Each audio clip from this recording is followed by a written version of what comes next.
이번 실습에서는 use state, use effect 훅을 직접 사용해보고 커스텀 훅도 직접 만들어 보도록 하겠습니다. 먼저 use counter 커스텀 훅을 만들어 보겠습니다.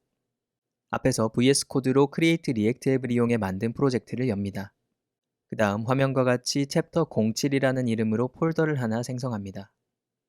다음으로는 만든 폴더에 usecounter.jsx라는 이름의 파일을 새로 만들고 이 코드처럼 usecounter라는 이름의 리액트 훅을 하나 만듭니다. usecounter 훅은 초기 카운트 값을 파라미터로 받아서 count라는 이름의 스테이트를 생성하여 값을 제공하고 카운트 증가 및 감소를 편리하게 할 수 있도록 함수를 제공하는 훅입니다. 그래서 usecounter 훅을 사용하면 어떤 함수 컴포넌트에서든지 카운트 기능을 쉽게 사용할 수 있습니다. 다음은 usecounter 훅을 사용하는 accommodate라는 함수 컴포넌트를 만들어 보겠습니다. 이 컴포넌트를 사람을 수용하는 시설에서 사용한다고 가정해 보겠습니다. 먼저 accommodate.jsx라는 이름의 파일을 새로 만들고 이 코드처럼 accommodate라는 이름의 리액트 함수 컴포넌트를 만듭니다. accommodate 컴포넌트는 앞에서 만든 usecounter 훅을 사용하여 카운트를 관리합니다. 최대 카운트 개수는 max capacity라는 이름의 상수로 정의되어 있고 카운트 개수가 최대 용량을 초과하면 경고 문구가 표시되며 더 이상 입장이 불가능해집니다. 여기서 use effect 훅의 작동 방식을 확인하기 위해 일부러 두 개의 use effect 훅을 사용했습니다. 하나는 의존성 배열이 없는 형태이고 다른 하나는 있는 형태입니다. 의존성 배열이 없는 use effect 훅은 컴포넌트가 마운트된 직후에 호출되며 이후 컴포넌트가 업데이트될 때마다 호출됩니다. 그리고 의존성 배열이 있는 use effect 훅은 컴포넌트가 마운트된 직후에 호출되며 이후 카운트 값이 바뀔 때마다 호출되는데 이때 용량이 가득 찼는지 아닌지의 상태를 is full이라는 스테이트에 저장합니다. 이제 만든 accommodate 컴포넌트를 실제 화면에 렌더링하기 위해서 index.js 파일을 수정해야 합니다.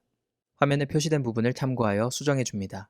수정한 부분은 방금 새로 만든 accommodate 컴포넌트를 임포트해서 react dom.render 함수에 넣어주는 코드입니다. 코드 작성이 끝났으면 실제로 리액트 애플리케이션을 실행해 보겠습니다. VS 코드의 상단 메뉴에서 터미널, 뉴 터미널을 눌러 새로운 터미널을 하나 실행시킵니다. 이후 화면처럼 npm start 명령어를 실행합니다. 그러면 잠시 뒤에 웹브라우저의 새 창이 열리면서 로컬호스트 3000번 포트로 접속이 되는 것을 볼 수 있습니다. 화면에는 현재 수용 인원과 입장 버튼, 퇴장 버튼이 나오게 됩니다. 로그를 보기 위해서 화면과 같이 크롬 개발자 도구를 열어 콘솔 탭을 함께 확인하시기 바랍니다. 처음에 출력된 로그를 보면 우리가 사용한 두 개의 use effect 훅이 호출된 것을 알 수 있습니다. 입장 버튼을 눌러보겠습니다. 그렇게 하면 역시 두 개의 use effect 훅이 호출되는데 카운트 값은 1 증가한 것을 볼 수 있습니다.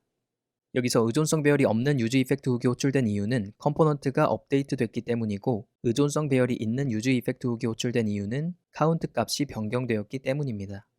이 예제를 통해서 use effect 훅의 흐름을 확실히 이해하시기 바랍니다. 다음은 정원이 가득 찰 때까지 계속 입장 버튼을 눌러보겠습니다. 정원이 가득 차면 is full의 값이 true가 되기 때문에 입장 버튼이 비활성화되어 더 이상 누를 수 없게 되고 빨간 글씨로 경고 문구가 출력됩니다. 여기에서 로그를 보면 카운트 값이 10이 된 이후에는 더 이상 변하지 않기 때문에 카운트를 의존성 배열에 갖고 있는 use effect 훅은 호출되지 않는 것을 볼 수 있습니다. 이제 다시 퇴장 버튼을 눌러 수용 인원을 줄여보겠습니다. 역시 두 개의 use effect 훅이 호출되고 카운트 값이 줄어드는 것을 볼 수 있습니다. 마지막으로 수용 인원이 0이 될 때까지 계속 퇴장 버튼을 눌러보겠습니다. useCount 훅에서 mass.max 함수를 사용하여 카운트 값이 0 아래로 내려갈 수 없게 만들어 놨기 때문에 값이 0이 되면 더 이상 use effect 훅도 호출되지 않습니다. 지금까지 리액트의 대표적인 훅인 useState와 useEffect를 사용해 보았고 useCounter라는 커스텀 훅을 만들어서 실제로 어떻게 사용하는지까지 함께 실습해 봤습니다. 이번 강의에서는 리액트의 훅에 대해서 배웠습니다.